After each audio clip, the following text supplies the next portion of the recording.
ओम नमो भगवते वासुदेवाय। ओम नमो भगवते वासुदेवाय।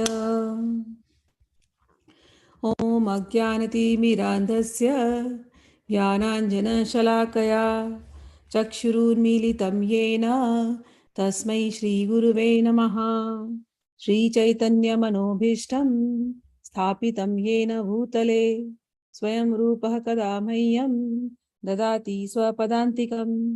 वन्देऽहं श्रीगुरो श्रीयुतपदकमलं श्रीगुरून् वैष्णवांश्च श्रीरूपं साग्रजातं सहगण रघुनाथान्वितं तं साजीवं साद्वैतं सावधूतं परिजनासहितं कृष्ण चैतन्य देवं श्रीराधा कृष्ण पादान् सहगण ललिता श्री विशाखान्वितंश्च। हे कृष्ण करुणा सिंधो दीनबंधो जगत्पते गोपेशा गोपिका कांत राधा कांत नमोस्तुते। तप्त कंचन गौरांगी राधे वृंदावनेश्वरी वृषभानुसुते देवी प्रणमामि हरिप्रिये। वाञ्छाकल्पतरुभ्यश्च कृपा सिन्धुभ्य एव च पतितानां पावनेभ्यो वैष्णवेभ्यो नमो नमः। श्री कृष्ण चैतन्य प्रभु नित्यानंद श्री अद्वैत गदाधर श्रीवासादि गौर भक्तवृंद हरे कृष्ण कृष्ण कृष्ण हरे हरे हरे राम राम राम हरे हरे। नमो महावदन्याय कृष्ण प्रेम प्रदायते कृष्णाय कृष्ण चैतन्य नामने गौरत्विषे नमः। शिक्षकाष्टक चेतो दर्पणमार्जनं भवमहादावाग्निनिर्वापणं श्रेयः कैरवचन्द्रिका वितरणं विद्यावधुजीवनम् आनन्दाम्बुदिवर्धनं प्रतिपदं पूर्णामृतस्वादनं सर्वात्मस्नपनं परं विजयते श्रीकृष्णसङ्कीर्तनम्। नाम्नाकारि बहुधा निज सर्वशक्ति तत्रार्पिता नियमितः स्मरणेन कालः एतादृशी तव कृपा भगवन् ममापि दुर्दैवं निदृशं निह जानिनानुरागः तृणादपि सुनिचेन तरोरपि सहिष्णुना अमानिना मानदेन कीर्तनया सदा हरि। न धनं न जनं न सुन्दरीं कवितां वा जगदीश कामये नं जन्मनि जन्मनि ईश्वरे भवताद् भक्तिरहितुकी त्वयि। हे नन्दतनुज किङ्करं पतितं मां विषमे भवाम्बुधौ कृपया तव पादपङ्कजस्थित धूलिसदृशं विचिन्तये। नयनं गलदश्रुधारय वदनं गदगदरुभया गिरा पुलकैर्निशितं वपु कदा तव नाम गृहणे भविष्यति। युगायितं निमिषेण चक्षुषा प्रवशायितं शून्यायितं जगत्सर्वं गोविन्द विरहेण मे आश्लिष्य वा पादरदां विनष्ट मामदर्शनान् मर्महतां करोतु वा यथा तथा विदधातु लम्पटो मत्प्राणनाथस्तु स एव नापरः मत्प्राणनाथस्तु स एव नापरः। हम लोग चैतन्य चरितमृत आदि लीला फर्स्ट बुक जो है उसका लास्ट चैप्टर है 7th। आदि लीला में टोटल आई थिंक 17 चैप्टर्स थे, हम लोग अभी 7वें पर पहुंच गए हैं। बहुत सारे श्लोक और उसके अर्थ रिपीटेड है, तो इसलिए मैं थोड़े कुछ श्लोक मतलब फास्ट फॉरवर्ड करके पढ़ूंगी तेजी से, हम लोग स्टोरी जैसे पढ़ते जाएंगे। तो जो मेन मेन इंपॉर्टेंट है वही कवर करूंगी, ज्यादा डीप में नहीं जाएंगे क्योंकि पहले के चैप्टर्स में हमने काफी डीपली समझा है सब बातों को। और जो लोग भागवतम, आप में से सब लोग भागवतम भी अटेंड कर रहे हैं, तो भागवतम सुनते सुनते सुनते आप लोगों को हर एक टेक्निकल चीज और क्लैरिटी से समझ में आएगी, ठीक है। फिर भी कुछ पढ़ने के बाद आप लोग अपने घर में यदि होमवर्क कर रहे हैं और पढ़ रहे हैं तो उसके बाद आपको कोई प्रश्न होता है तो आप लोग जरूर लिखना, मैं आपको बता दूंगी। चलिए, अगत्य एक गतिम नत्वा हीनार्थाधिक साधकम श्री चैतन्य लिखेत्यस्य प्रेम भक्ति वदान्यता। मैं सर्वप्रथम उन श्री चैतन्य महाप्रभु को सादर नमस्कार करता हूँ जो इस भौतिक जगत में समस्त प्रकार की संपत्ति के विहीन व्यक्ति के लिए जीवन का परम लक्ष्य है और आध्यात्मिक जीवन में प्रगति करने वाले के लिए एकमात्र अर्थ है। इस तरह मैं उन भगवान की प्रेममय भक्ति के उदार योगदान के विषय में लिखने जा रहा हूँ। जय जय महाप्रभु श्री कृष्ण चैतन्य, ताहार चरणाश्रित से ही बड़ धन्य। मैं भगवान श्री चैतन्य महाप्रभु की जय जयकार करता हूँ। जिसने उनके चरण कमलों की शरण ले रखी है वह सर्वाधिक धन्य व्यक्ति है। पूर्वे गुरुवादि छय तत्वे कैल नमस्कार, गुरु तत्व कहिया चे अबे पंचेर विचार। मैंने प्रारंभ में गुरु तत्व की व्याख्या कर दिया है। अब मैं पंच तत्व की विवेचना करने जा रहा हूँ। ये पांचों तत्व श्री चैतन्य महाप्रभु के साथ अवतरित होते हैं और इस तरह महाप्रभु अत्यंत हर्षपूर्वक अपना संकीर्तन आंदोलन संपन्न करते हैं।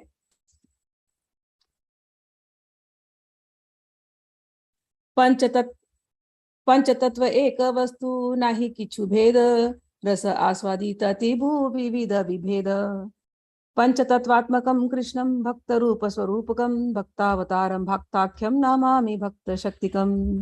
मैं उन भगवान श्री कृष्ण को नमस्कार करता हूँ जो भक्त के विस्तार, भक्त के अवतार, शुद्ध भक्त और भक्त शक्ति, इन पांचों रूपों में प्रकट हुए हैं।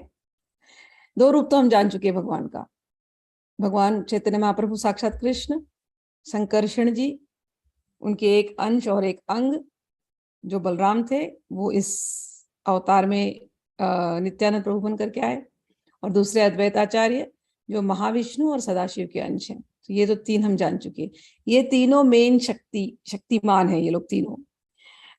अद्वैत महाप्रभु ने प्रार्थना की तो भगवान आए हैं। अब भगवान के कार्य में सहाय करने के लिए साक्षात उनका अंश बिना संकर्षण के होगा नहीं, तो वो भी प्रकट हुए हैं। लेकिन और दो जन प्रकट हुए जो उनकी शक्तियां हैं, वो हैं गदाधर पंडित और श्रीवास पंडित। तो इन दोनों को, ये पांचों मिलकर के होते हैं पांच तत्व। तो यही जो है ये भगवान कृष्ण का ही अपना रूप है। कह रहे हैं कि एक भक्त है, एक भक्त के विस्तार है, भक्त के अवतार है और शुद्ध भक्त है और भक्त शक्ति, ये सब कुछ भगवान का अपना रूप है। जब भगवान आते हैं कोई काम करने के लिए, मैंने आपको बार बार समझाया, उनके साथ जो लोग आते हैं ये सारे के सारे उच्च कोटि के भक्त हैं। कोई ऐसा वैसा व्यक्ति नहीं आ सकता भगवान के साथ। उच्च कोटि के जो भक्त होते हैं वही प्रकट होते हैं भगवान के कार्य में, भगवान की सहायता करने के लिए। ठीक, तो श्रीवास पंडित और गदाधर पंडित ये उस कैटेगरी के भक्त हैं।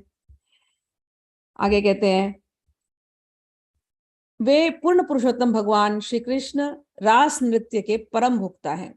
वे ब्रज की बालाओं के नायक है और अन्य सारे मात्र उनके संगी हैं। वे ही भगवान अपने ही समान यशस्वी शाश्वत संगियों के साथ श्री चैतन्य महाप्रभु रूप में अवतरित हुए हैं। तो रासलीला आप लोगों ने सुनी है। भगवान रास करते हैं, गोपियों के साथ करते हैं। और वृंदावन में कई सखाओं के साथ उनकी मैत्री थी। तो उस वृंदावन की लीला में बहुत सारे अंतरंग भगवान के सखा सखी थे। तो जब भगवान चैतन्य महाप्रभु बन के आए तो उसी राधा रानी के मूड में आए, तो उनके साथ उनकी कई सारी सखियां वो भी अवतरित हुई हैं। तो वो लोग ही, ये भगवान चैतन्य महाप्रभु जब आए, तो जब भगवान चैतन्य महाप्रभु ने जो लीला करी, तो वो उस वृंदावन के, उस कृष्ण अवतार के समय के कुछ लोग इसमें भी पार्टिसिपेट किए और भगवान को उन्होंने ये मूवमेंट फैलाने में हेल्प किया। तो आगे पढ़ते जाते हैं। ये सब हमने काफी डिस्कस कर लिया। अब मैं केवल थोड़ा रीड करूंगी। परम नियंता श्री चैतन्य महाप्रभु एकमात्र भगवान हैं जो भाव विभोर होकर के भक्त बन गए हैं। फिर भी उनका शरीर दिव्य है और भौतिक रूप से कलुषित नहीं है। कृष्ण का दिव्य माधुर्य रस इतना अद्भुत है कि स्वयं कृष्ण इसका पूर्णतः आस्वादन करने के लिए भक्त रूप धारण करते हैं। इथे भक्त भाव धरे चैतन्य गोसाई, भक्त स्वरूप तार नित्यानंद भाई। इस कारण से परम शिक्षक श्री चैतन्य महाप्रभु भक्त का रूप स्वीकार करते हैं और भगवान नित्यानंद को अपने ज्येष्ठ भाई के रूप में स्वीकार करते हैं। भक्त अवतार तार आचार गोसाई, ए तीन तत्व सब प्रभु करी गाई। और श्री अद्वैत आचार्य भगवान चैतन्य के भक्त अवतार हैं, इसलिए ये तीनों तत्व चैतन्य महाप्रभु, नित्यानंद प्रभु तथा अद्वैत गोसाई आश्रय देने वाले प्रभु हैं। एक महाप्रभु आर प्रभु दुई जन, दुई सब दुई प्रभु सेवे महाप्रभु र चरण। अब भगवान चैतन्य महाप्रभु वो महाप्रभु है, और अद्वैताचार्य और शंकरषण नित्यानंद जी वो प्रभु हैं। तो एक महाप्रभु और बाकी के दो प्रभु, तो दोनों प्रभु क्या करते हैं? दोनों प्रभु महाप्रभु की चरण कमलों की सेवा करते हैं। ए तीर्थ तत्व सर्वाराध्य करी मानी, चतुर्थ यही भक्त तत्व आराधक जानी। ये तीन तत्व आराध्य है, मतलब हम सबको किसकी पूजा करनी चाहिए? मेनली इन तीनों की कृपा होनी चाहिए, अद्वैताचार्य की, नित्यानंद महाप्रभु की, नित्यानंद प्रभु की। और अगर इन दोनों की कृपा हमारे पर हो गई, ये दोनों आचार्य कैटेगरी है, इन दोनों की कृपा हम पर हो गई तो चैतन्य महाप्रभु की कृपा हो जाएगी। तो ये तो मेन आराध्य है, ये तीनों शक्तिमान है। और दो और हैं जो आराधक हैं, जो पूजा करने वाले हैं। तो वो कौन है? कह रहे हैं ये तीन तत्व महाप्रभु, नित्यानंद प्रभु और अद्वैत प्रभु सभी जीवों द्वारा पूजनीय है। और चौथे तत्व गदाधर प्रभु, उनके आराधक अर्थात पूजक माने गए हैं। भगवान के शुद्ध भक्त असंख्य हैं, जिनमें श्रीवास ठाकुर प्रमुख हैं। ये सभी भक्त शुद्ध कहलाते हैं। गदाधर पंडित प्रभु शक्ति अवतार, अंतरंग भक्त करी गणन यहार। एक आप लोगों को फोटो दिखाती हूँ तो आप लोगों को थोड़ा आइडिया होगा। मेरे पास ये बुक है, इसमें तो आप लोग देखते होंगे कृष्ण है, फिर राधा रानी है, और राधा रानी ऐसे माला चढ़ा रही है, ये सारी सखियां हैं। अब आप नीचे की फोटो देखिए, नीचे की फोटो में सेम यही कृष्ण राधा इसी भाव में, जिस भाव में राधा रानी ने माला पकड़ा है, ऐसे ऐसे ही श्री चैतन्य महाप्रभु ये भी ऐसी माला पकड़े हुए उसी राधा रानी के भाव में हैं। और बाकी ये जो सखियां हैं ये सारी की सारी इनके साथ पार्षद बनकर के आई हैं। तो वो जो कृष्ण अवतार में रासलीला कर रहे थे, वही कृष्ण इस समय यहाँ पर चैतन्य महाप्रभु बनकर के आए हुए हैं। भाव देखना दोनों का सेम है। ये राधा रानी का भाव है, राधा रानी का अंग, राधा रानी का कलर, राधा रानी का पीला कलर, राधा रानी का पीला कलर। लेकिन है कौन? ये साक्षात कृष्ण है, दिख रहा है। तो ये जो उन्होंने एक्शन किया है यही सेम बता रहे, सेम भाव सेम भाव। ये लोग सब लगे हैं, ये नृत्य वगैरह कर रहे हैं, रास के लिए वाद्य पकड़े हैं, ऐसे ये लोग भी वाद्य पकड़े हैं, हरि नाम संकीर्तन कर रहे हैं। तो जो रास में आनंद आ रहा था इनको, वो इस युग में भक्त बन करके कीर्तन करके आनंद ले रहे हैं। आगे चलते हैं। गदाधर पंडित इन भक्तों के भगवान के अंतरंगा शक्ति का अवतार मानना चाहिए। वे भगवान की सेवा में लगे हुए अंतरंग भक्त हैं। आगे पढ़ती हूँ। या सबालया प्रभु नित्य विहार, या सबालया प्रभु कीर्तन प्रचार, या सबालया करेन प्रेम आस्वादन, या सबालया दान करे प्रेम धन।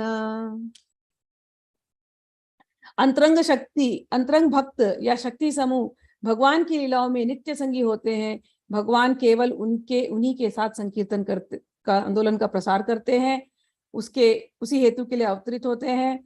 उन्हीं के साथ वे माधुर्य रस का आस्वादन करते हैं, और केवल उन्हीं के साथ वे जन सामान्य को इस भगवत प्रेम का वितरण करते हैं। तो जो मैंने आपको अभी सीन दिखाया वो वही है कि वही अंतरंग जो थे वहां पर उस समय पर, वही अंतरंग सखा बन करके आए। वहां उन्होंने रास रचाई, यहाँ इन्होंने संकीर्तन आंदोलन ये एक साथ में किया। इनके आगे बढ़ते हैं। कृष्ण के दिव्य गुण दिव्य प्रेम के आगार माने जाते हैं। जब कृष्ण विद्यमान थे तब यह प्रेम का आगार निश्चय ही उनके साथ आया था, किंतु वह पूरी तरह से सीलबंद था। जब भगवान श्री कृष्ण आए वृंदावन में, उन्होंने गोपियों के साथ खूब रास रचाया, लेकिन वो रास सीक्रेट थी। आधी रात को बंसी बजाए थे और गोपियां वहां गई थी मिलने को। और जब उनके घर वाले, योग माया ने उनके घर वालों को ऐसे सुला दिया था, उन्हें तो पता ही नहीं कि गोपियां निकल गई थी रास के लिए, किसी को पता ही नहीं चला। इतनी छुपी हुई लीला थी।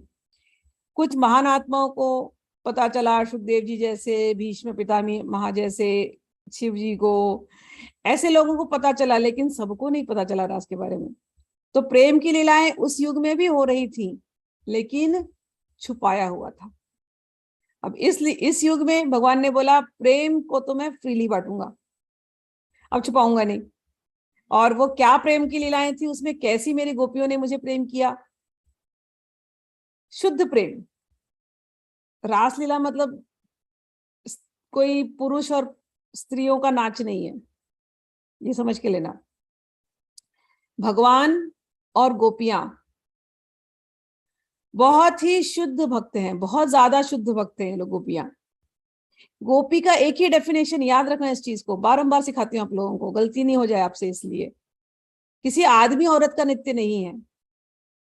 संसार में लोग मिलते हैं मुझे तो बोलते हैं अरे कृष्ण तो कितने औरतों के साथ थे, हम भी रह लेंगे। वो आपके पतन का कारण बनेगा। गोपियां कौन थी?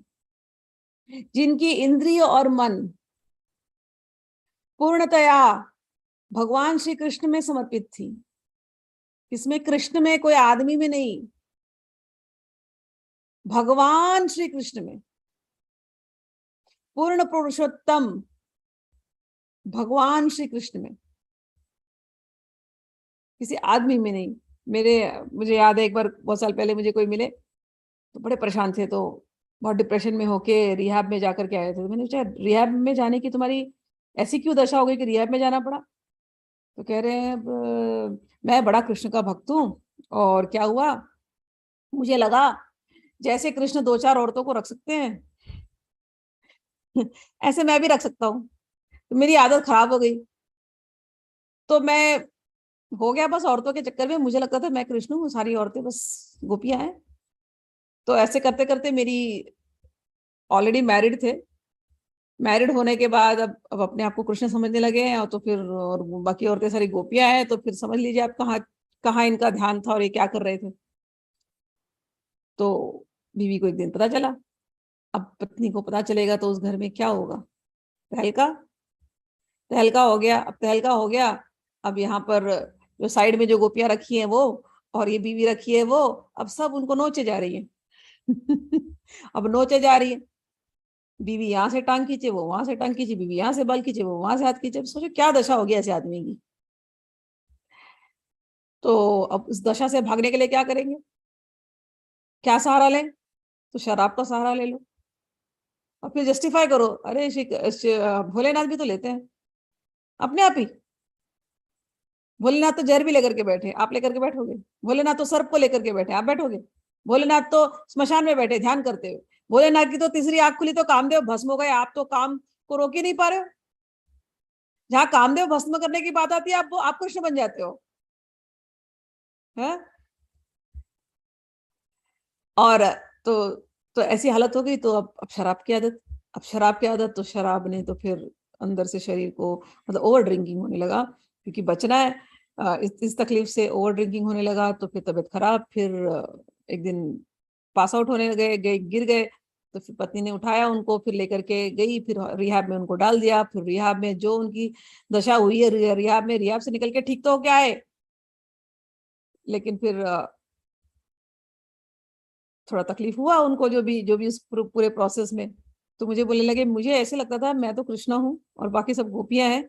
अभी भी मैं रिहाब से आ गया हूँ, लेकिन मुझे हमेशा लगता है मैं कृष्ण को बहुत लाइक करता हूँ, लेकिन मुझे ऐसा लगता है मैं कृष्ण हूँ। मैंने कहा भैया, कृष्ण के कृष्ण के केवल उसी क्वालिटी को क्यों ले रहे हो बिना समझे? कृष्ण ने बहुत कुछ काम किए है।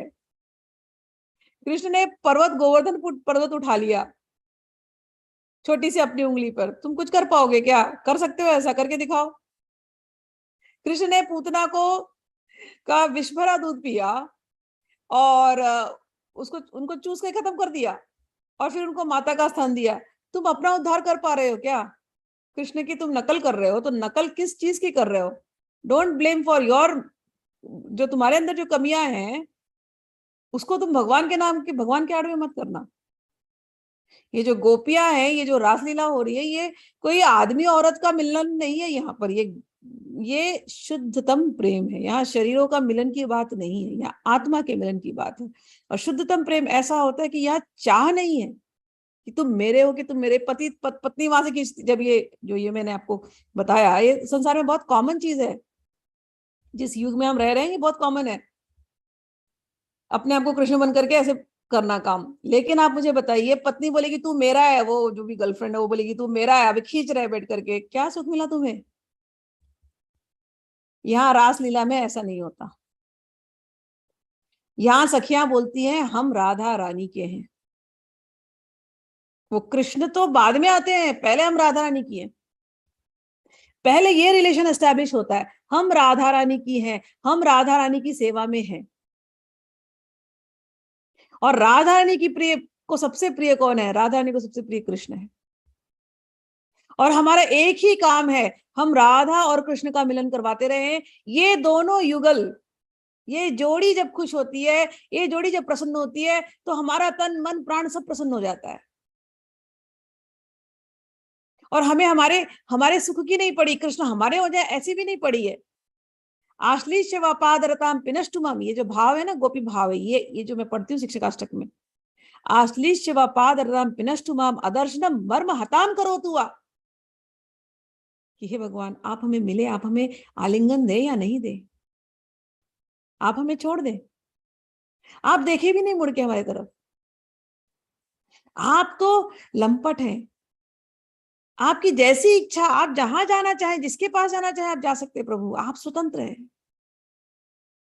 हम तो केवल इतना जानते हैं, मत प्राण नाथस्तु स एव नापर, हम तो आपसे प्रेम करते हैं और आप हमारे प्राणनाथ हैं। आपके अतिरिक्त हम किसी और को जानते ही नहीं। आप हमें जिस हाल में रख देंगे प्रभु हम खुश हैं। आपकी खुशी में हमारी खुशी। यहाँ गोपी भाव में समर्पण की भावना होती है। तुम मेरे हो, तुम मेरे हो, झगड़ा नहीं होता। राधा रानी में और गोपियों में कंपटीशन नहीं होता, तुम्हारे कृष्ण की मेरे कृष्ण नहीं, कंपटीशन नहीं होता। प्यार का, प्यार से खेल खेल होता है बहुत। राधा रानी की प्रसन्नता, उनका खिला हुआ मुख देखना, यही यही यही एम है सखियों का। दिन रात वो इसी प्रयास में कि क्या हम करें कि हमारे ये सखा सखी प्रसन्न रहे, हमारे राधा रानी और श्री कृष्ण प्रसन्न रहे। Dedication to the highest level, surrender to the highest level, कि तत् सुख सुखी, हमारा अपना कोई सुख नहीं, तत् सुख सुखी, उनके सुख में हमारा सुख। संसार में ऐसा कोई प्रेम है? बताओ मुझे।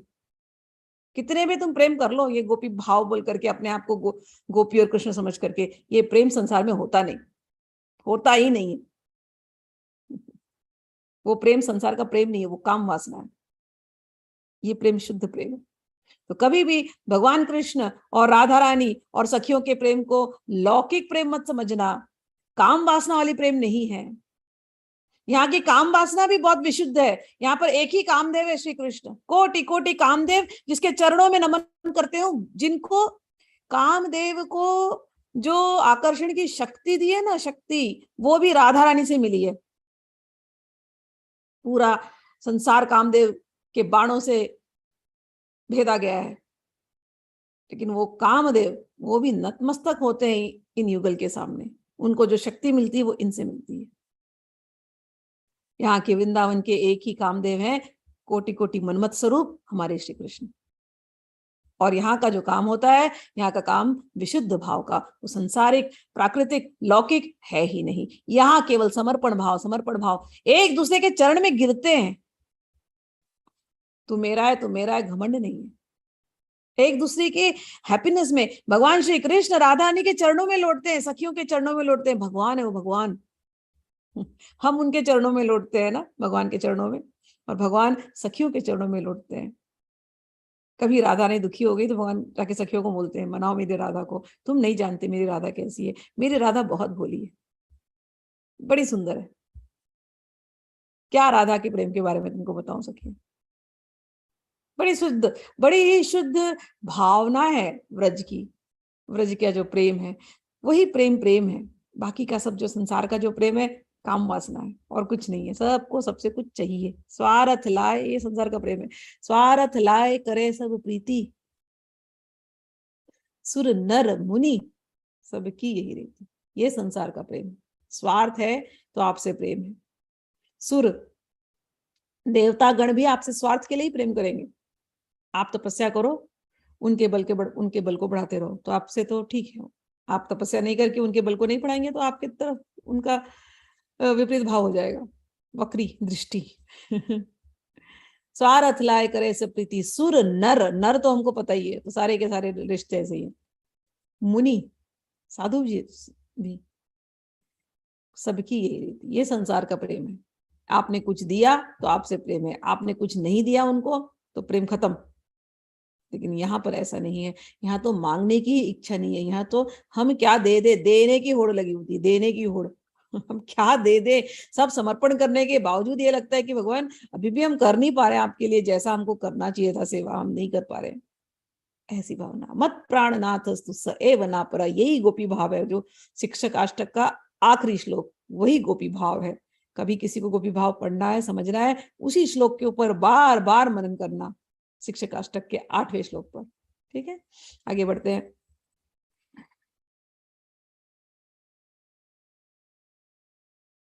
यह जो प्रेम था ये सीलबंद था। तो अब क्या हुआ इस युग में, जब भगवान श्री कृष्ण चैतन्य महाप्रभु आए, उन्होंने पंच तत्व के संगियों के साथ इस प्रेम का जो सीलबंद है उसको तोड़ दिया, और उन्होंने दिव्य कृष्ण प्रेम का आस्वादन करने के लिए कृष्ण के दिव्य दिव्य प्रेमागार की सील को तोड़कर उसे लूट लिया। वे जो जो उसका आस्वादन करते गए त्यों त्यों और अधिक आस्वादन करने की तृष्णा बढ़ती गई। स्वयं श्री पंच तत्वों ने पुनः पुनः नाचकर इस तरह भगवत प्रेम रूपी अमृत को पीना सुगम बनाया। वे नाचते, रोते, हंसते और गाते थे मानो उन्मत्त हो, और इस तरह उन्होंने भगवत प्रेम का वितरण किया। भगवत प्रेम का वितरण करते समय श्री चैतन्य महाप्रभु तथा उनके संगियों ने कभी यह विचार नहीं किया कि कौन सुपात्र है और कौन नहीं है, इसका वितरण कहाँ करना चाहिए या कहाँ नहीं। उन्होंने कोई शर्त नहीं रखी, वो जहां कहीं भी अवसर मिला पंच तत्व के सदस्यों ने भगवत प्रेम का वितरण किया। कहने का अर्थ है, भगवान एटलीस्ट गीता में तो एक शर्त रख देते, सर्वधर्मान परित्यज्य माम एकम शरणम व्रज अहम त्वं सर्व पापेभ्यो मोक्षयिष्यामि मा शुचः। एक शर्त तो रखी कृष्ण ने कि सारे धर्मों को परित्याग दो और मेरे शरण आ जाओ। लेकिन जब वो चैतन्य महाप्रभु बनकर के आए राधा रानी के भाव में, सारी शर्तें तोड़ दी। कुछ नहीं कहा तुम कोई धर्म त्याग करके मेरे शरण आओ, कुछ नहीं कहा। कहा मैं केवल प्रेम बांटने आया हूँ। राधा रानी थी, वो राधा रानी थी। राधा रानी कहती प्रेम बांटना है सबको, कलयुग में सभी को प्रेम फ्रीली बांटना चाहिए, भगवत प्रेम में सबको डुबा देना चाहिए। भगवत प्रेम क्या है इनको एहसास होना चाहिए, इससे सरल कोई रास्ता नहीं। तो उन्होंने कोई रूल्स रेगुलेशंस नहीं रखा। हम शिक्षक अष्टक पढ़ते हैं, भगवान के नामों को फ्रीली बांटा, कोई रूल्स एंड रेगुलेशन नहीं। नियमितः स्मरणे न कालः, कोई स्मरण करने के लिए कोई न नियम है न काल है, हर काल में तुम भगवान का नाम जप सकते हो। ऐसे भगवान ने दिया। ना भगवान ने जात पात देखी, न ऊंच नीच, कुछ नहीं देखा। पतित से पतित को भी भगवान नाम प्राप्त होना चाहिए। पतित, क्योंकि कलयुग तो पतितों का एक युग है, हम सब गिरे हुए हैं, हमारे अंदर न जाने कितनी कालिक है, फिर भी हम भगवान के चरण में आ जाते हैं रोज। भगवान कहते हैं पता है मुझे तेरी तेरी जिंदगी क्या है, लेकिन तुम मेरे अपने हो, और मैं तुम्हें वो नाम दे रहा हूं जिससे तुम पवित्र हो जाओगे। नाम के साबुन से अपने आप को घिस लो, सब पवित्र हो जाओ। तो कोई ना भेदभाव ना कुछ, पतित से पतित का भी उद्धार होना चाहिए। कोई मंत्र ऐसा नहीं किया कि सीक्रेट में करना है। जोर जोर से चैंटिंग करो, जोर जोर से नाम लो, जोर जोर से कीर्तन करो। जहां तक ये हरि नाम का जो वाइब्रेशन है वायुमंडल में, जहां जहां तक जाएगा वहां वहां तक के लोगों का कल्याण हो जाएगा। लोग तो दिखाई दे रहे हैं आपको, वृक्षों का कल्याण हो जाएगा। वृक्षों में भी आत्माएं हैं, कीट इंसेक्ट्स में भी आत्माएं हैं, और कितने भूत प्रेत आपको दिखाई भी नहीं दे रहे हैं, कितने ऐसे घूमते हैं। सबके कानों में जब वो हरिनाम हरिनाम हरिनाम का जब वाइब्रेशन पड़ता है, सबका कल्याण होता है। एक हरिनाम करने से, जोर जोर से करने से आप अनजाने में ही न जाने कितना पुण्य कमा लेते हैं। आप लोग पुण्य कमाने के लिए क्या क्या करते हैं, तीर्थों में जाएंगे, फिर मंदिरों में जाएंगे, क्या क्या करते करते हैं ना पुण्य कमाने के लिए। आप अपने स्थान में बैठे केवल हरि नाम जप रहे हैं, जोर जोर से जप रहे हैं, हरे कृष्ण कृष्ण कृष्ण हरे हरे, हरे राम राम राम हरे हरे, राधे कृष्ण कृष्ण कृष्ण राधे राधे, राधे श्याम श्याम श्याम राधे राधे, जय जय राम कृष्ण हरि, जय जय राम कृष्ण हरि, जय जय राम कृष्ण हरि। ये नाम है भगवान के। ये नाम को जब आप जोर से जपते हैं तो आपकी वजह से पूरा कितने लोगों को कल्याण होता है, आपको पता ही नहीं। आप जानते भी नहीं, आप देख भी नहीं पाते। अपना तो आप कल्याण कर ही रहे हैं, आपका मन तो पवित्र हो ही रहा है, आप पूरे वायुमंडल को पवित्र कर रहे हैं, और क्या चाहिए। ये भगवान ने फ्रीली बांटा इस युग में, फ्रीली, कोई कंडीशन नहीं, जस्ट कीप चैंटिंग। आगे चलते हैं। लुटिया खाइया दिया भंडार उजाड़े, आश्चर्य भंडार प्रेम शत गुण बाढ़े। यद्यपि पंच तत्व के सदस्यों ने भगवत प्रेम के भंडार को लूटा और इसकी सामग्री का आस्वादन किया तथा उसे बांटा, फिर भी उसमें कोई कमी नहीं हुई, क्योंकि यह अद्भुत भंडार इतना भरा पूरा है कि जो जो प्रेम का वितरण किया जाता है जो तो इसकी आपूर्ति सैकड़ों गुना बढ़ती है। ये ऐसा है भगवान का नाम, जितना आप लो और दूसरों को दो, कभी कम नहीं होने वाला, ये बढ़ता ही जाने वाला है। इसमें जो प्रेम का आस्वादन आप करते हो वो दूसरे को देते हो, आपकी तो कमी नहीं होगी, आपकी प्रेम और बढ़ेगी और दूसरे के अंदर भी प्रेम और बढ़ जाता है। ये ऐसा है भगवान का नाम। आगे कहते हैं, उच्छलित प्रेम वन्या चौदी के वेड़ाए, स्त्री वृद्ध बालक युवा सबारे डबाए। कह रहे ये जो प्रेम है भगवत प्रेम की बाढ़ सी आ गई, फ्लड। पूरा जहां जहां भगवत प्रेम होता है, हरे कृष्ण संकीर्तन होता है, वहां बाढ़ आने लगती है भगवत प्रेम की। उस भगवत प्रेम की बाढ़ में जितने युवक थे उस समय, जितनी स्त्रियां थी, जितने बालक थे, जितने बच्चे थे, सब उस बाढ़ में डूबने लगे। सज्जन दुर्जन पंगु जड़ अंधगण, प्रेम वन्याए डूबाइल जगतेर जन। उस प्रेम की बाढ़ में, भगवत प्रेम की बाढ़ में जितने सज्जन थे, दुर्जन थे, पंगु, पंगु यानी लंगड़े, जड़ अक्षम अशक्त अंधे, सारे के सारे सब उसमें डूबने लगे। कभी आपने फ्लड देखा है? फ्लड में कोई बचता नहीं, सब डूब जाता है। तो ये फ्लड आई भगवत प्रेम की, भगवान श्री कृष्ण चैतन्य महाप्रभु आए, उनके साथ पंच तत्व ये जोर जोर से जाते संकीर्तन करने, खूब गाते रोते हंसते नाचते भगवान का नाम ले रहे हैं। उनको देखा जाए कि सब लोग हंस रहे हैं, रो रहे हैं, नाच रहे हैं, भगवान का नाम ले रहे हैं, इतने आनंदित हो रहे हैं। ऐसे उस प्रेम की बाढ़ में, प्रेम गंगा की बाढ़ में डूबे जा रहे हैं, सब लोग डूब रहे थे। और कहते हैं, जगत डूबीला जीवेर हैला बीज नाश, ताहा देखी पांच जनेर परम उल्लास। जब पंच तत्व के 5 सदस्यों ने देखा कि सारा संसार भगवत प्रेम में डूब चुका है और जीवों में भौतिक भोग का बीज पूरी तरह नष्ट हो चुका है, तो वे बहुत अत्यधिक प्रसन्न हुए। यत यत प्रेम वृष्टि करे पंच जने, तत तत बाड़े जल व्यापे त्रिभुवने। पंच तत्व के सदस्यों ने, पंच तत्व के 5 सदस्यों ने भगवत प्रेम की जितनी अधिक वृष्टि कराते रहे, उतनी ही अधिक बाढ़ बढ़ती गई और वह सारे विश्व में परिव्याप्त होती गई। मायावादी सकाम कर्मी छद्म तार्किक निंदा करने वाले अभक्त तथा निम्न श्रेणी के विद्यार्थी इस भगवत प्रेम से दूर रहने में बड़े दक्ष होते हैं, अतएव ये बाढ़ उनको स्पर्श नहीं कर पाई। तहा देखे महाप्रभु करे न चिंतन, जगत डुबाई ते अमी करुलु यतन। कह के हे एड़ाइल प्रतिज्ञा हैल भंग, ता सब डूबैते पातिब किछु रंग। भगवान ने देखा कि सब तो डूब रहे, भगवान का आए थे सबको उस प्रेम में डुबाने के लिए। तो भगवान ने देखा सब तो डूब रहे, लेकिन कुछ लोग नहीं डूब रहे। कौन लोग नहीं डूब रहे? अरे जो बेकार की तर्क करते हैं वो नहीं डूब रहे, मायावादी नहीं डूब रहे, जो सकाम कर्मी है, सकाम भावना से जो देवी देवताओं की पूजा करते हैं, वो इस भगवत प्रेम में नहीं डूब रहे। अच्छा, निंदा करने वाले वो नहीं डूब रहे, और अभक्त नास्तिक लोग वो इसमें नहीं डूब रहे हैं, और मायावादी तो पलायन कर रहे हैं, भाग रहे हैं। तो मायावादी किसको कहते हैं? यहाँ पर बार बार आपको ये मायावादी शब्द दिखाई देगा। तो शंकराचार्य के फॉलोअर्स वेदांत भाष्य को, जो शंकराचार्य ने जो वेदांत भाष्य दिया, बहुत पहले मैंने आप लोगों को बताया, उसकी बैकग्राउंड बताई। अपनी दृष्टि में हम स्वच्छ रहें, क्योंकि कई बार क्या होता है जब हम इसको पढ़ते हैं इनके तात्पर्यों को, तो हमारी दृष्टि में भी ऐसे भेदभाव और हमसे अपराध बनने की संभावना हो जाती है। मैंने हमेशा सिखाया है अपराध ना हो, किसी के भी प्रति अपराध ना हो। वो तब होगा जब अपनी दृष्टि, अपना अंडरस्टैंडिंग सही होगा। किसी एक फिलॉसफी को ऊंचा बताने के लिए दूसरे को नीचा करना, ये एक तरीका हो सकता है, लेकिन मेरे गुरु ने मुझे एक ही चीज सिखाया, तुम हंस बनो। हर फिलॉसफी में से अच्छी चीज को तुम निकालना।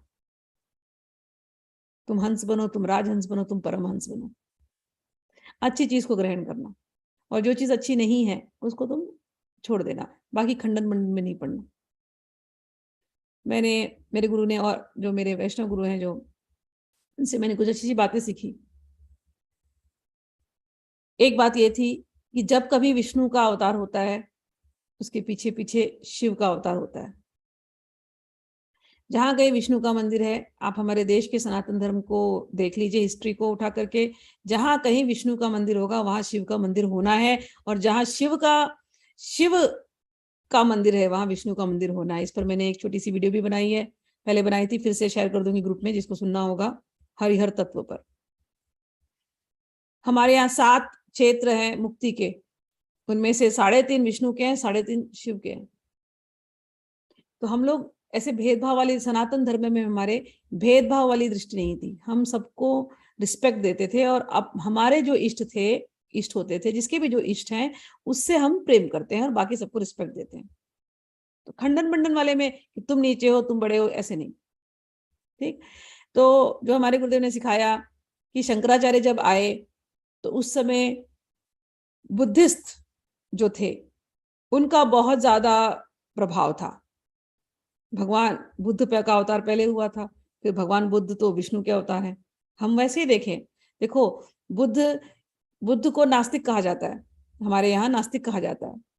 क्यों कहते हैं नास्तिक? बातों को समझेंगे तो गड़बड़ नहीं होगा। नास्तिक इसलिए कहा जाता है, जो वेद के अगेंस्ट जाते हैं उसको हम नास्तिक कहते हैं। बुद्ध भगवान ने वेद की बातों को, जो उस समय के पंडितों ने गलत ढंग से पेश करी, पंडितों की गलती है, बुद्ध भगवान की गलती नहीं, अंडरस्टैंड, इंसान की गलती है। हमारे वेद तो गलत नहीं है।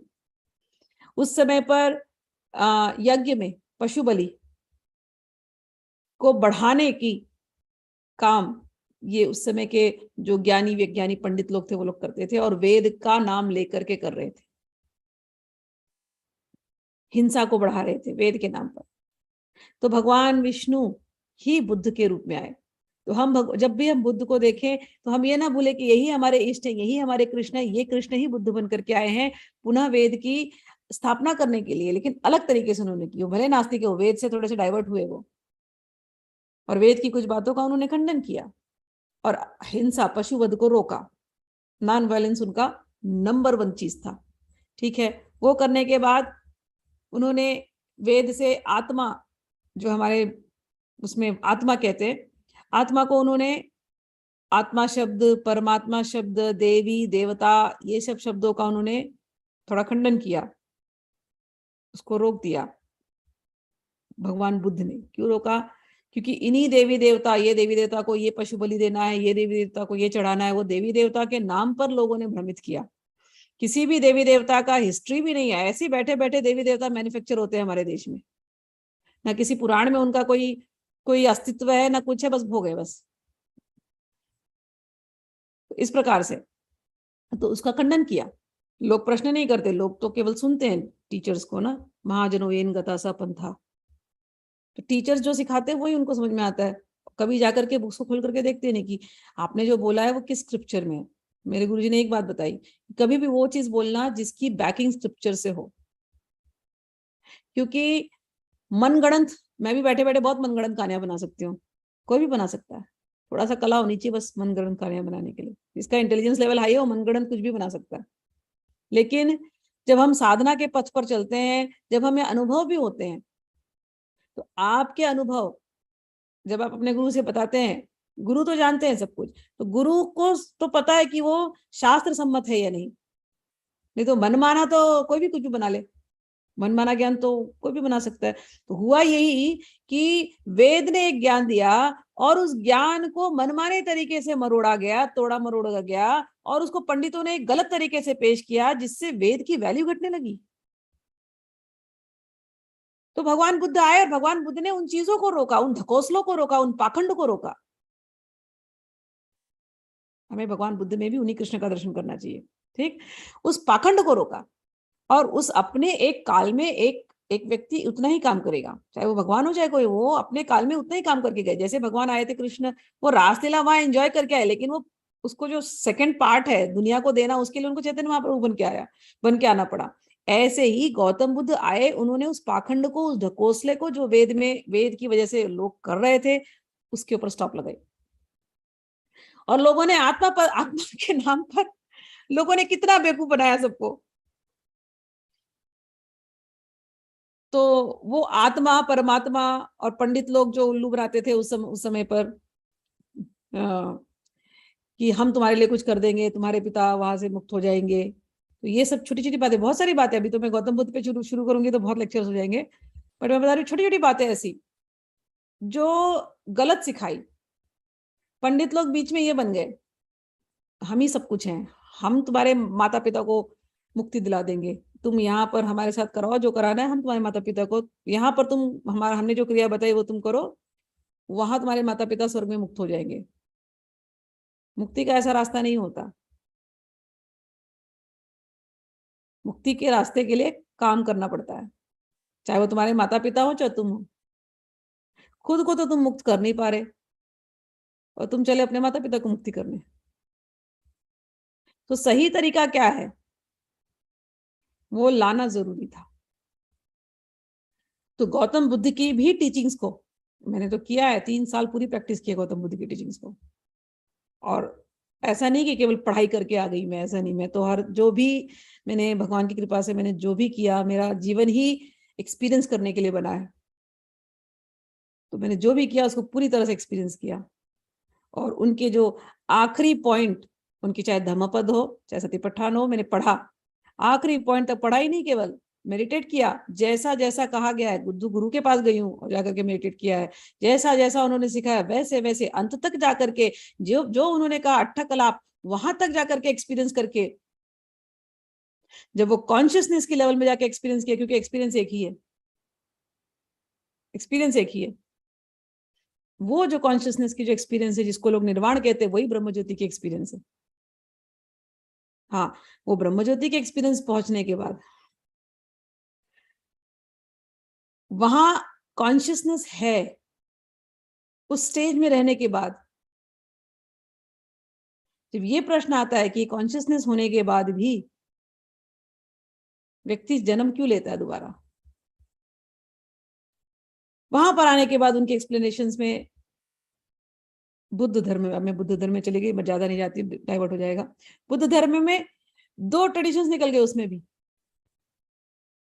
कुछ वहीं तक रुके, कुछ तिब्बतन, फिर तिब्बतन बुद्धिज्म में आप जाओ, वहां पर वो लोग फॉर्म्स में आ जाते हैं। लेकिन फिर वो जो फॉर्म्स उन्होंने बताए वो हमारे भगवान से रिलेटेड हो जाते हैं, वो हमारे वेद से आ जाते हैं, तो घूम करके वहां पहुंचे। लेकिन ये जो कॉन्शियसनेस लेवल तक पहुंचना और उस ब्रह्मज्योति तक पहुंचना और उसका एक्सपीरियंस करना, और उसके बाद जब मेरा ये प्रश्न आया कि कॉन्शियसनेस फिर बॉडी में कैसे आ जाती है वापस से, ये कोई मुझे एक्सप्लेन करे। ये जब एक्सप्लेनेशन, ये तो मेरे वैष्णव गुरु ने किया मुझे। एक शब्द आता है, वो जो कॉन्शियस एक्सपीरियंस होता है वो सच्चिदानंद एक्सपीरियंस होता है, और वो जो कॉन्शियसनेस जब वो फॉर्म में आ जाता है उसको कहते हैं सच्चिदानंद घन, कंडेंस्ड फॉर्म ऑफ सच्चिदानंद। और ब्रह्म ज्योति तक तो आपने एक्सपीरियंस किया, लेकिन वो ब्रह्म ज्योति कहाँ से आती है, जब ये प्रश्न आता है, तो वहां पर जाकर के बौद्ध धर्म की जो मुझे एक बोलते हैं ना एक लिमिट नजर आई कि वो नहीं एक्सप्लेन कर पा रहे ये ब्रह्म ज्योति कहाँ से आ रही है। कहीं से लाइट आ रही है, कहीं पर कोई शक्ति है, तो जरूर कोई शक्तिमान है। अगर वो शक्ति इतने विविध प्रकार से यहाँ लीला कर सकती है, तो वो शक्ति स्वयं क्यों नहीं लीला अपने अपने आप को बदल सकती है अलग अलग जगहों पर? ये प्रश्न के उत्तर नहीं मिलते। वहां तक तो पहुंच जाते, निर्वाण पद तक तो पहुंच जाते हैं वहां पर, लेकिन उसके बाद नहीं पहुंच पाते। वो हमारे ग्रंथों में जाकर के फिर मुझे उत्तर मिला कि ब्रह्म ज्योति है, फिर ब्रह्म ज्योति के बियॉन्ड फिर और लोक हैं जो हमने अपने स्क्रिप्चर्स में पढ़े, वो हैं, झूठ नहीं है कुछ भी। एक्सपीरियंस करने की जरूरत है, क्योंकि हम इस संसार में रहते हैं और हम अपने स्क्रिप्चर्स को पढ़ते नहीं, हम मेहनत नहीं करते, हम मेडिटेट नहीं करते, और हम ऐसी जीवन जी रहे हैं, तो हमें वो समझ नहीं आती बातें, लेकिन वो हैं। तो क्योंकि क्या होता था, ध्यान करो, ब्रह्मज्योति करो, ब्रह्मज्योति के बाद कभी कभी कभी कुछ और भी चीजें नजर आती थी। तो एक बार मैं अपने ट्रिप्स में, हिमालय के ट्रिप में, एक संत को मिली मंदिर के अंदर, और मेरे दिमाग में ये प्रश्न काफी दिन से चल रहा था कि ये जो दिखाई देता है ब्रह्मज्योति के बाद भी, ये क्या सत्य है क्या? आप विश्वास नहीं करेंगे, जहां जब आंसर लेना होता है ना कहीं से कोई ना कोई आकर के आपको देकर के जाता है। हम गाड़ी से जा रहे थे, गाड़ी एक जगह रोका, ड्राइवर ने कहा कि यहाँ पर एक मंदिर आपको जाना है तो दर्शन कर लो। मैंने सबसे पूछा आप लोग को आना है? सबने बोला नहीं हमको नहीं आना है। मैंने कहा अच्छा मैं ही जाती हूँ मंदिर में। मैं गई, मंदिर पे गई, वहां एक साधु बाबा बैठे थे और वो ध्यान में लगे हुए थे, बहुत ध्यान में लगे थे। मैंने नमस्कार किया, 5 मिनट मैं भी बैठी ध्यान में। गाड़ी रोकी थी, मैंने कहा रुके रह गए, मैं तो भी बैठ गई। यहाँ पर बड़ा सुंदर मंदिर था, भैरव जी का मंदिर था, छोटा मंदिर था, रास्ते में, मुझे जगह का नाम नहीं याद आ रहा है, हिमालय की ऑन द वे था, ऑन रूट था। वो थोड़ी देर जो मैं बैठी हूँ ध्यान में, और उठने के बाद फिर महात्मा भी ध्यान में थे, उठे, मुझे प्रसाद दिया, बहुत आशीर्वाद दिया। और मेरे अंदर से वो जो प्रश्न मुझे काफी बॉदर कर रहा था, मैंने कहा महात्मा जी आपसे मैं एक प्रश्न करूं, आप मुझे उत्तर दे सकते हैं क्या? पता नहीं, मैं बहुत परेशान हूं इसको लेकर के, लेकिन आप उत्तर देंगे क्या? बोले आप पूछिए। तो मैंने उनको एक प्रश्न किया कि जब ध्यान में अलग अलग दृश्य दिखाई देते हैं, ब्रह्म ज्योति के बियॉन्ड भी कुछ है क्या? तो उन्होंने कहा यस, जो आप देख रहे हो एकदम होता है, उसके बियॉन्ड भी है। अब वो तो उस समय तो समय कम था, इतना तो मैं आंसर और ज्यादा नहीं कर पाई, मैं धन्यवाद बोल करके वहां से निकल गई, क्योंकि फिर लंबा चलेगा। लेकिन फिर जब वृंदावन गई और फिर जाकर के वहां पर बैठकर जब ध्यान किया, और फिर अपने महाराज जी को जाकर के भी मैंने प्रश्न रखे हैं, तो सच्चिदानंद घन शब्द जो शब्द आया, उस शब्द ने, उसके ऊपर मनन ने फिर जाकर के पूरी पिक्चर खोल दी कि नहीं, जो ये लोग, जितनी वैरायटी तुम यहाँ देख रहे हो, एग्जैक्टली उतनी वैरायटी स्पिरिचुअल वर्ल्ड में है। जो तुम माता पिता भाई बहन से जो प्रेम तुम एक्सपीरियंस कर रहे हो, ये एग्जैक्टली यही प्रेम तुम वहां उस लोक में जाकर एक्सपीरियंस करते हो भगवान के साथ। तो अपने उस रिश्ते को यहाँ बनाना जरूरी है भगवान के साथ, ठीक है ना? तो बौद्ध धर्म की जो मैं बात कर रही थी, क्योंकि अभी यहाँ पर आएगा मायावादी, हाँ। तो बौद्ध धर्म में भगवान विष्णु आए और बौद्ध धर्म उन्होंने एस्टैब्लिश किया, और बौद्ध धर्म एस्टैब्लिश करके वो चले गए, और बड़ा ही प्रभावी है बौद्ध धर्म, उसकी फिलॉसफी। वेद में तो बहुत मूर्ति पूजा है, तो मूर्ति पूजा लोगों को अच्छी नहीं लगती, तो वो लोग उस बौद्ध धर्म की तरफ जाने लगे सब लोग।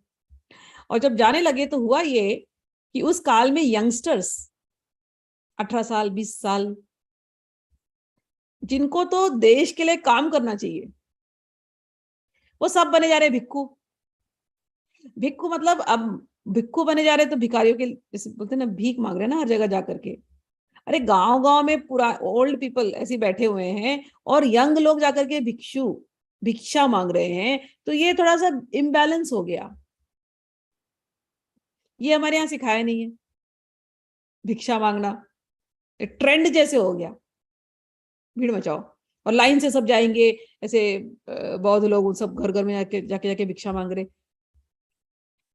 तो जब शंकराचार्य आए, फिर शंकराचार्य ने कहा ये तो गलत हो गया। वेद को बताया तो जरूर, उन्हें आत्मा तक ले गए, लेकिन आत्मा का नाम नहीं लिए। तो आत्मा को, आत्मा परमात्मा ब्रह्म, इस तत्व को वापस लाना पड़ेगा। लेकिन ये जो न्यूअर जनरेशन है, बौद्ध के बुद्धिस्ट जो जनरेशन थी उस समय पर, ये न्यूअर जनरेशन मूर्ति पूजा करना नहीं चाहती, ये इसके अगेंस्ट है। तो इनको तो वही चाहिए, वो निराकार निर्गुण वाला इनको एक्सप्लेनेशन चाहिए। और वेद की तो बात थी, उसको नए तरीके से दिया।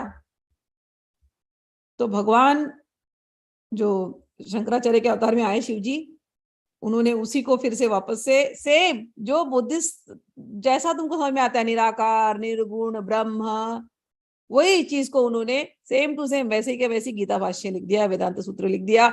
और लोगों को लगा हाँ, तो जो इस समय भिक्षा मांग रहे थे, भिक्षु बन रहे थे, अब वो लोगों को लगा हाँ, अभी वहां तो कोई पावरफुल रहा नहीं, कोई प्रीचर। धीरे धीरे शंकराचार्य ने उस सबको वापस से वेद की तरफ आकर्षित किया। ऐसी हालत कर दी बुद्धिज्म की कि बुद्धिज्म को हमारे देश से पलायन करना पड़ा। बहुत कम लोग हो गए बुद्धिस्ट। बट एक प्रकार से मैं देखती हूँ, आज तो अभी इतने साल के बाद हिस्ट्री देखती हूँ और वर्ल्ड जब देखा, वर्ल्ड में जाके ट्रेवल किया, बुद्धिस्ट बहुत जगहों पे गई, तो मैंने देखा ये तो बड़ी अच्छी बात हो गई। वहां हमारे देश में तो ऑलरेडी, हमारा देश तो सेंटर ऑफ स्पिरिचुअलिटी है पूरे वर्ल्ड के लिए। अगर कोई स्पिरिचुअलिटी का सेंटर है तो देश है, इंडिया है। अब बुद्धिज्म को दूसरे कंट्रीज में जाना था तो यही तरीका था कि शंकराचार्य को आना था, बुद्धिज्म को थोड़े दूसरे कंट्रीज में फैलाना था। ये दशा हो गई बुद्धिज्म की, आप लोग विश्वास नहीं करेंगे। एक बार यहाँ पर मेरी एक वियतनामीज फ्रेंड थी, तो हम लोग दोनों मिले। तो यहाँ एक जगह है, वहां पर ढेर सारे बुद्धिस्ट मंदिर है, तो मुझे ले गई, चल चल चलिए मंदिर दिखाती हूँ तेरे को, मंदिर दिखाती हूँ। फिर बात करने लगी, तो मैंने कहा या बुद्धा वाज फ्रॉम इंडिया। तो बोलती है Buddha from India, who said? I said, yeah, Buddha was from India. Nobody said to you, oh no, Buddha from China. I said, no, not from China. He's from India. Oh, Smita, I always thought he's from China though. He looks Chinese. मैंने कहा Buddha Chinese कब से हो गए? मैंने कहा no, Buddha was from India, but yes, Buddhism could not thrive in India as much as it thrived in other countries. They were precious in other countries, and it was a blessing in disguise because other countries needed Buddhism. Our country is already full of spirituality. We have the Vedas, so nothing like that. So धीरे धीरे उसको समझ में आया, उसको फिर मुझे पूरी कहानी बतानी पड़ी बुद्ध के बर्थ की, बुद्ध को कहाँ ये मिला, ऐसे ऐसे करके। तो ये मैं इस बात पे इसलिए आई हूँ क्योंकि इस बुक में अब जब आप ट्रांसलेशन पढ़ोगे ना, या कभी कोई प्रचारक को सुनोगे ना, तो वो बोलेंगे मायावादी से बच के रहना, मायावादी आर टू डेंजरस। तो पहले मैं जब सुनती थी ना बचपन में, जब मुझे बोलते थे मायावादी आर डेंजरस, तो मुझे लगता था मायावादी मतलब डेंजरस, उनसे बच के रहो। ये तो बाद में जाकर के जो अद्वैत सिद्धांत है, शंकराचार्य के कुछ फॉलोअर्स हैं, खुद जा जाके उनके चरणों में बैठी, ये वाले त्रिपुंड लगाने वाले, ये जो उर्दू पुंड लगाने वालों के पास भी बैठ के सीखी, और त्रिपुंड लगाने वालों के पास भी बैठ करके सीखी। और मुझे तो दोनों में जो समानता है वो भी समझ में आई, डिफरेंसेस भी समझ में आई, और क्यों इनके झगड़े हो रहे वो भी समझ में आई। झगड़ा का कोई विषय ही नहीं है, जो जो तत्व को समझ गया उसके लिए झगड़ा है ही नहीं, झगड़े है ही नहीं। ये तो जो तत्व नहीं समझते वो झगड़ते हैं। ठीक है, तो यहाँ पर जो लिखा है, शंकराचार्य ने सेम फिलॉसफी वेद की दी, आपको बैकग्राउंड समझ गया, वेद की फिलॉसफी दी और बुद्धिस्ट थिंग से मैचिंग दी, क्योंकि उस समय पे समय की वो डिमांड थी। बट वो शंकराचार्य वहां पर नहीं छोड़े। शंकराचार्य ने एक एक स्तोत्र लिखे हैं जिसमें साकार रूप का वर्णन किया गया है। शंकराचार्य की आप सौंदर्य लहरी पढ़ो, ललिता त्रिपुर सुंदरी को ऐसे वर्णन किया है, रोना आ जाता है, रोंगटे खड़े हो जाते हैं। आनंद लहरी, वो जो शब्द है ना लहरी, लिटरली पढ़ते पढ़ते लहरे लहरी आने लगती है अंदर में, इतना सुंदर। चाहे शंकराचार्य ने जगन्नाथ अष्टकम लिखा, चाहे शंकराचार्य ने अन्नपूर्णा अष्टकम लिखा, ये सारे क्या है, भवानी अपराध क्षमा अपराध स्तोत्रम लिखा, चाहे भजगोविंदम लिखा, भजगोविंदम, और भजगोविंदम में गीता पाठ करने को कह रहे हैं।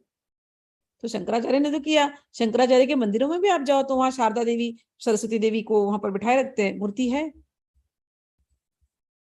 तो ओरिजिनल जो शंकराचार्य गुरु हैं, गुरु में कोई त्रुटि नहीं है, अंडरस्टैंड दिस। हाँ, फॉलोअर जो होते हैं वो इतने डेवलप नहीं हुए जितने शंकराचार्य थे। वो भगवान थे, भगवान का अवतार थे। तो उनके फॉलोअर्स ने अपने ही तरीके से अपनी ही चीज को प्रचार किया। उन्होंने मायावाद को प्रचार किया। मायावाद का फंडा यही किया उन्होंने कि भगवान का कोई अस्तित्व नहीं है, भगवान भी ब्रह्म स्वरूप है, जगत मिथ्या, ब्रह्म सत्यम जगत मिथ्या, ये उनका एक लाइन है मायावाद का। ब्रह्म सत्यम जगत मिथ्या। अब ब्रह्म सत्यम तो भगवान का कोई रूप नहीं है, भगवान निराकार है, निर्गुण है। तो अगर भगवान निराकार है, निर्गुण है, अगर ऐसा बोलेंगे भगवान ब्रह्म स्वरूप है, ब्रह्म का तो कोई रूप नहीं है, ब्रह्म तो कॉन्शियस एनर्जी है, अगर आप ऐसा बोलोगे तब तो रामचंद्र जो आए थे हमारे अवतार का तो फिर तो फिनिश ना, फिर कोई बेस ही नहीं है, फिर रामचंद्र भगवान नहीं है, फिर कृष्ण भगवान नहीं है, क्योंकि ये तो साकार रूप में आए हैं, रथ हाके हैं ना, बाण चलाए हैं ना। तो इनको कैसे हम ब्रह्म मान लें? तो ये लोग बोलते हैं नहीं नहीं वो एक आदमी थे, आदमी के अंदर वो ब्रह्म स्वरूप है। भाई भागवत जब हम पढ़ते हैं, जिसको शंकराचार्य वेदांत सूत्र कहते हैं, शंकराचार्य के जो फॉलोवर्स हैं उसको वेदांत सूत्र बोलते हैं, वो वेदांत सूत्र श्रीमद् भागवतम ही है। और श्रीमद् भागवतम में बहुत स्पष्ट रूप में व्यास जी ने बोला, कृष्णस्तु भगवान स्वयं। और एक ही अवतार नहीं भगवान के तो करोड़ों करोड़ों अवतार है, 24 अवतार का पूरा वर्णन किया है। अगर 24 अवतार का वर्णन किया है तो उसको हम केवल ये बोल दे सब ब्रह्म स्वरूप है, तब तो व्यासदेव का भी फिर व्यासदेव विल अपीयर स्टूपिड। क्षमा, मैं कल ही बोलने के लिए बोल रही हूँ, बट व्यासदेव ने 24 अवतार बोले और उनके शंकराचार्य के फॉलोअर्स बोलते हैं नहीं सब ब्रह्म स्वरूप है, तो क्या व्यासदेव को समझ नहीं थी क्या? तो व्यासदेव भी केवल ब्रह्म स्वरूप ही लिखते ना। हम पूरी कथा पढ़ रहे हैं ना, कपिल देव का अवतार हुआ हम पढ़ रहे हैं ना, माता देवती प्रश्न कर रही पढ़ रहे हैं ना, मनु आए, प्रजापति आए, हम उनसे आए, हम पढ़ रहे हैं ना। सभी कुछ ब्रह्ममय है तो हम कौन है या वो कौन है? तो सब अस्तित्व खत्म। तो ऐसे ये जो एक्सप्लेनेशन है वो अधूरा एक्सप्लेनेशन है। पूरे एक्सप्लेनेशन में हमको दोनों पक्षों को एक्सेप्ट करना पड़ेगा कि जो दिखाई दे रहा है वो भी सत्य है, लेकिन वो टेम्पररी सत्य है, जो नहीं दिख रहा है वो भी सत्य है, हो सकता है वो परमानेंट सत्य है, लेकिन जब तक हम अपने एक्सपीरियंस पे नहीं जाएंगे तब तक नहीं पता चलेगा। सेम बुद्ध ने बात बोली, तुम जिसको सत्य मान रहे हो, तुमने देवी देवता को देखा है क्या? तुमने आत्मा को देखा क्या? बुद्ध की यही लॉजिक थी, बहुत कड़क लॉजिक, बहुत अच्छी लॉजिक, में तो आई हैव एंजॉयड दैट। तुमने आत्मा को देखा है क्या? तुमने देवी देवता को देखा है क्या? तुम्हें पता है क्या स्वर्ग नरक क्या होता है? तुमने देखा है क्या? नहीं नहीं हमारे बुक्स में लिखा है। वो तो कोई भी कुछ भी लिख दे, तुम्हारा अपना एक्सपीरियंस क्या है? What is the truth? Find out the truth, be like a scientist, be like a researcher. ये बुद्ध की वाणी थी। तो एक ही सत्य है, तुम्हारा शरीर जो तुमको दिखाई दे रहा है और तुम्हारे आसपास का जो वातावरण ये तुमको दिखाई दे रहा है, यही सत्य है। तुम अपने शरीर से जुड़े हो अपने सांसों से, ये एक सत्य है। तो बस उसी सांस को, सत्य को पकड़ करके तुम उस फाइनल सत्य तक जाओ कि तुम कौन हो और ये जो संसार है ये क्या है। बुद्ध की वो फिलॉसफी थी। सारी देवी देवता सारे सब कुछ निकाल दिया, only stick to the truth. Truth is your, you breathe and that breath is connecting you to yourself and to the world.